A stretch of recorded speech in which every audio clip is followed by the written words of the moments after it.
Hey traders, STG crypto has crashed over 63%, with the price now trading around $0.23 to $0.25.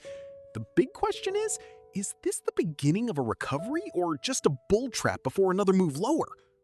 Let me know what you think in the comments. Also, member-requested chart analysis is now available on our Patreon page. Get 50% off your first month. Check the link in the description and bio. As always, do your own research. This is not financial advice. Now, let's jump into the analysis.